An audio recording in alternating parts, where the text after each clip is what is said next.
We are going to start off with today the way our teachers are being evaluated and the fact that that is starting to change here in Michigan, and really the importance of how we judge their job performance. It's not very easy to have a metric on that one, but a quick history lesson for you. If you go back just a little bit, it was less than 10 years ago that the state changed how we evaluated our teachers, making what students scored on their standardized tests 40% of their performance rating. And now teachers have always argued that it's unfair to judge that much on test scores. But right now there are new bills in Lansing to change that accountability, and it would go back to districts to set the teacher standards there. So joining me now is Lori Higgins. She is a longtime education reporter and bureau chief for Chalkbeat Detroit. She joins me live. Hey, Lori, it's always good to see you. Thanks for joining me.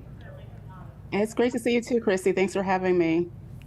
All right, let's go ahead and get started on this. Let's go back a little bit. Why did we even initially change how teachers were evaluated? Back it was, starting in 2009 and eventually here 2015 in the state of Michigan.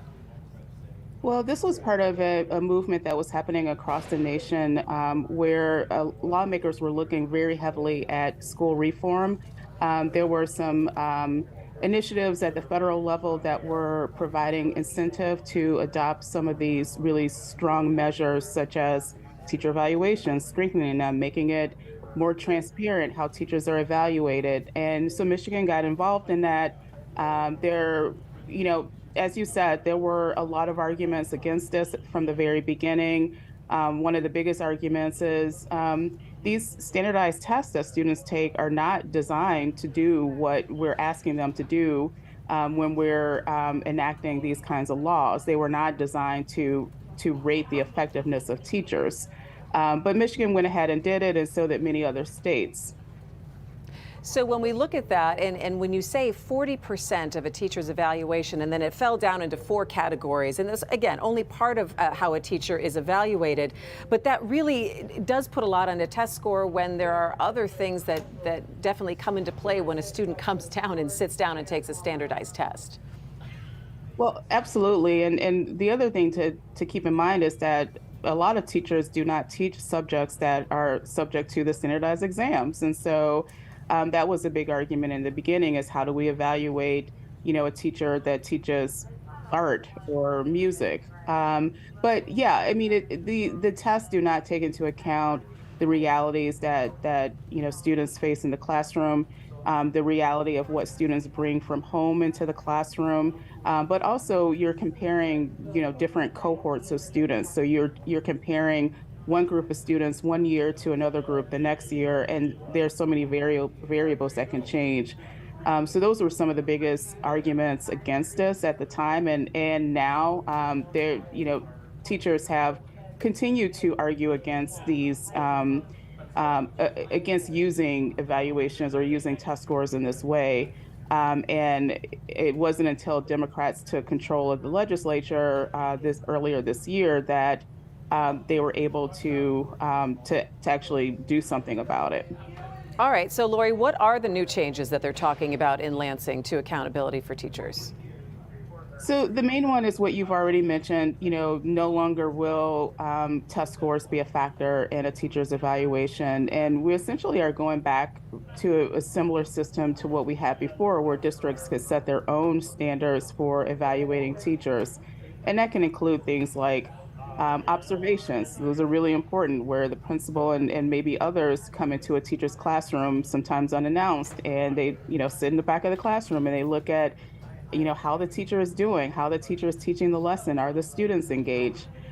Those are really really important ways, when they're done right, really important ways for administrators to look at the effectiveness or evaluate the effectiveness of teachers. So we'll go back to systems like that. There may be some other factors that districts will use, such as lesson plans. They can take a look at how robust the lesson plans are. They can take a look at student portfolios, take a look at classroom work, classroom assignments.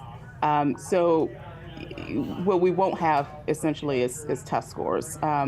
Another piece of the legislation would sort of de-emphasize the role that evaluations play in tenure decisions or salary type of decisions. But there would be a system for, I guess, in a way, penalizing a teacher for poor performance.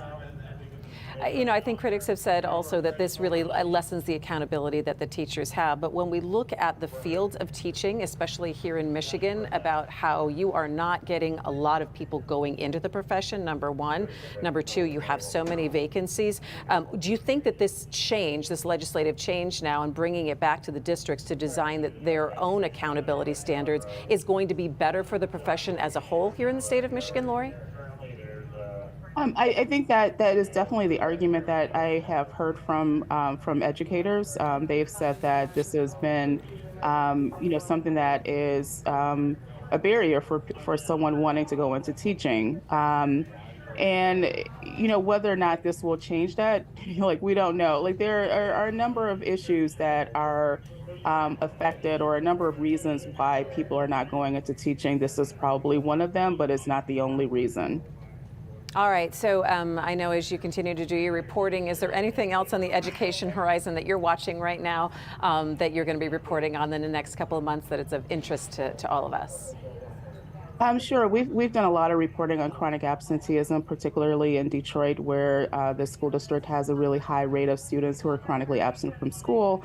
That is, when you think about all the reforms that people are putting in place to try and fix schools and put a quote around fix schools, but none of that will actually be effective if kids aren't coming to school every day. And so we've placed a huge emphasis on reporting on this issue, because we know that the long-term effects of not coming to school on a regular basis are not good for kids. They're not good for schools, and so we're taking a really close look at how schools are addressing this. We're looking at, the legislature has been really active when it comes to schools. They've gotten rid of the A to F grading system. They've gotten rid of the third grade retention. And so we're looking to see what is next, what's next on the horizon, what will they tackle while Democrats have the power that they have right now. Yeah, and I think it's going to be interesting, and so long that you and I have talked about how education reforms, sometimes they do them for 5 years and then they switch them up again and it changes again down the road, and there needs to be sometimes the breadth of seeing what the trends are and maybe sticking with something long term. But Lori, we're going to continue to follow your reporting. You can read all of her things and also her staff at Chalkbeat Detroit. Really appreciate your time. Thank you so much. Yeah, it's good to talk to you. All right, we'll continue to follow what's happening in Lansing there when it comes to K-12 education here in Michigan.